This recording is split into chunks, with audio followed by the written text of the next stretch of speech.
গত 11 এবং 12 এপ্রিল মুর্শিদাবাদ জেলার শামসেরগঞ্জ ধুলিয়ান এলাকাতে বিস্তীর্ণ এলাকা জুড়ে হিন্দুদের সংখ্যা শূন্য করার জন্য জিহাদি, সন্ত্রাসী এবং রাজ্যের শাসক দল তৃণমূল কংগ্রেস মদতপুষ্ট রাষ্ট্রবিরোধী শক্তির হিন্দু গ্রামগুলিতে হামলা হয়েছে।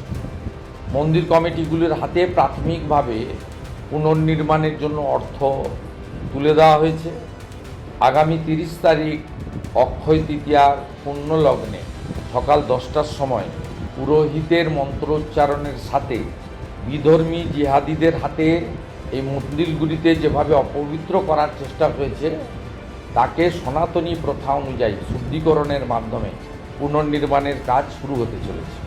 বিশ্বের যেখানে হিন্দুরা যারা বিশেষ করে বাংলা ভাষা বুঝতে পারেন তাদের কাছে আমার একটাই আবেদন, এই 9টি মন্দির শুদ্ধিকরণ এবং পুণ্যলগ্নের ক্ষেত্রে মুর্শিদাবাদ সহ কাশ্মীর সহ এই জিহাদিদের হাতে, এই জঙ্গিদের হাতে, এই পাকিস্তান প্রেমীদের হাতে আক্রান্ত হিন্দুদের জন্য প্রার্থনা করুন।